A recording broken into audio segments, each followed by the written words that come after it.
ನಮ್ಮ ಇಲಾಖೆ ಹೆಸರು ಯಾಕೆ ಬಂತು ಅಂತ ನನಗೂ ಅರ್ಥ ಆಗ್ತಾ ಇದೆ, ನನಗೂ ಗೊತ್ತಿಲ್ಲಪ್ಪ. ನಮ್ಮ ಇಲಾಖೆಯಿಂದ ನಾವು ಯಾರನ್ನೂ ಎಲ್ಲೂ ಟೂರಿಗೆ ಕರ್ಕೊಂಡು ಹೋಗ್ತಾ ಇಲ್ಲ ನಾವು.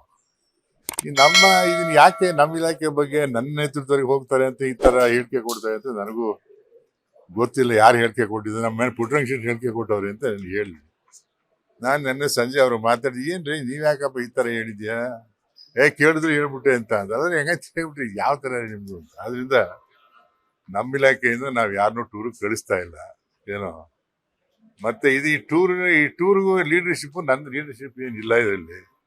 ಅಸೆಂಬ್ಲಿ ನಡೆಯೋ ಟೈಮಲ್ಲಿ ಏನಾಯ್ತು ಅಂತಂದ್ರೆ ಎಲ್ಲ ಸೀನಿಯರ್ MLAs ಎಲ್ಲ ಸೇರ್ಕೊಂಡು 4 ಸಲ 5 ಸಲ ಗೆದ್ದಂಥವ್ರು ಎಲ್ಲರೂ ಟೂರ್ ಹೋಗೋಣ ಅಂತೆಲ್ಲ ಅವೆಲ್ಲ ಚರ್ಚೆ ಮಾಡ್ತಿದ್ರು. ಆ ಚರ್ಚೆಯಲ್ಲಿ ನಾನು ಭಾಗವಹಿಸಿದ್ದೆ. ನೀವು ಬನ್ನಿ ಅಂತೇಳಿ ನನಗೆ ಒತ್ತಾಯ ಮಾಡಿದ್ರು. ನೋಡೋಣ, ಸಾಧ್ಯವಾದರೆ ಬರ್ತೀನಿ ಅಂತ ಹೇಳಿದ್ದೆ.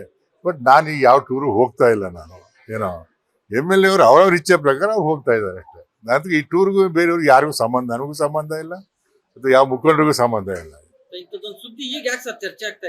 ಈಗ ಅದನ್ನೇ ನಾನು ನೀವು ಬಹಳ ದೊಡ್ಡದಾಗಿ ಚರ್ಚೆ ಮಾಡ್ತಾ ಇದ್ದೀರಪ್ಪ, ಮಾಧ್ಯಮಗಳಲ್ಲಿ ಬಹಳ ದೊಡ್ಡದಾಗಿ ಚರ್ಚೆ ಮಾಡ್ತಾ ಇದ್ದೀರಿ.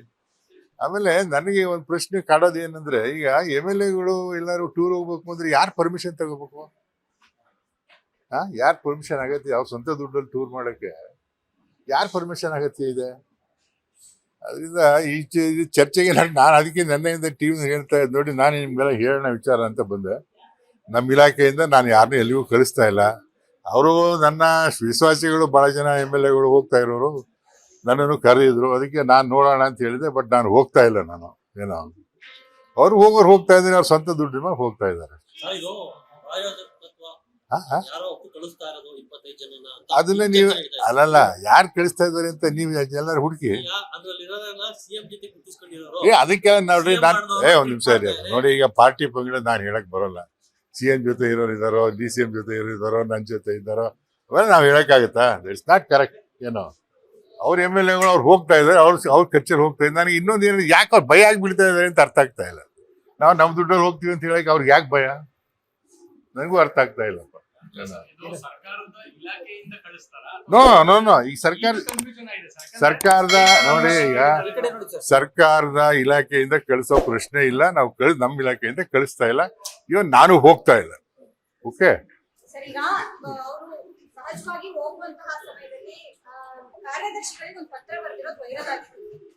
ಯಾರು ಬರ್ದಿರೋದು? ಬಂದ್ರೆ ಅವ್ರು ಹೋದ್ರು. ಅದೇ ನನಗೆ ಅದೇ ರೀ, ನಾನು ಅದನ್ನೇ ಹೇಳ್ತಾ ಇದ್ದೆ. ನಮ್ಮ ಇಲಾಖೆ ಹೆಸರು ಯಾಕೆ ಬಳಸ್ತಾ ಇದ್ದಾರೆ ಅಂತ ನಮಗೂ ಅರ್ಥ ಆಗ್ತಾ ಇಲ್ಲ ಏನೋ. ನಿಜವಾಗ್ಲೂ ಕೂಡ ನಿಮ್ಮ ಇಲಾಖೆಯಲ್ಲಿ ಇಂಥ ಒಂದು ಅಧ್ಯಯನ ಪ್ರವಾಸ ಸಾಧ್ಯತೆಗಳಿತ್ತ? ನೋಡಿ, ನಮ್ಮಲ್ಲಿ ಪ್ರವಾಸಿ ಕಳಿಸುವಷ್ಟು ಹಣನೂ ಇಲ್ಲ ನಮ್ಮ ಹತ್ರ, ಗೊತ್ತಾಯ್ತೆ. ನಮ್ಮ ಇಲಾಖೆ ಪ್ರವಾಸಿ ಕಳಿಸುವ ಹಣನೂ ಅಲ್ಲ, ಅದು ಅಗತ್ಯನೂ ಇಲ್ಲ. ಈಗ ನಮ್ಗೆ ಆ ಥರ ಪ್ರೋಗ್ರಾಮ್ ಏನೂ ಇಲ್ಲ ನಮ್ಗೆ. ಏನಾರು ಇದೆಯಾ? ನಮ್ದೇನ್ ಕೇಳಿಲ್ಲ, ಅವ್ರಿಗೆ ಕೇಳಿಲ್ಲ.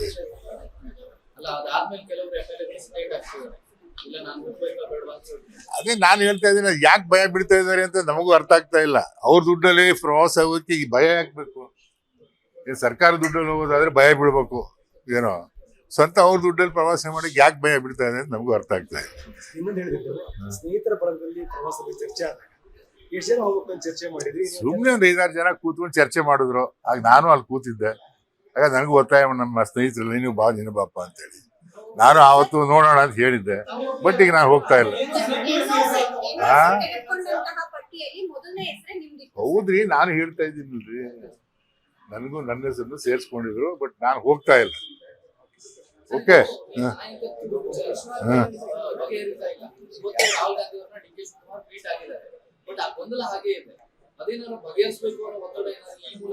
ಅದ್ ಹೆಂಗ್ರಿ ಆಗತ್ತೆ? ಇದಕ್ಕೋದಕ್ಕೆ ಏನ್ರಿ ಸಂಬಂಧ ಇದೆ?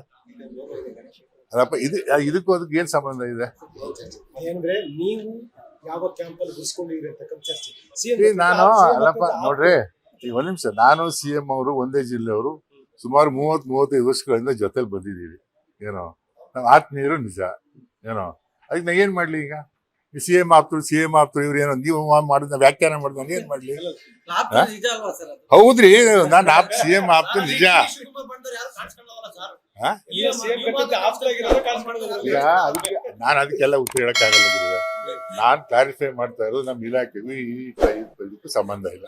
ಲೇಟೆಸ್ಟ್ ಹಾಗೂ ಇಂಟ್ರೆಸ್ಟಿಂಗ್ ಸುದ್ದಿಗಳಿಗಾಗಿ ಬಾಸ್ ಟಿವಿ ಕನ್ನಡ ಚಾನೆಲ್ನ ಸಬ್ಸ್ಕ್ರೈಬ್ ಮಾಡಿ. ಹಾಗೆಯೇ ಬೆಲ್ ಐಕಾನ್ ಪ್ರೆಸ್ ಮಾಡಿ.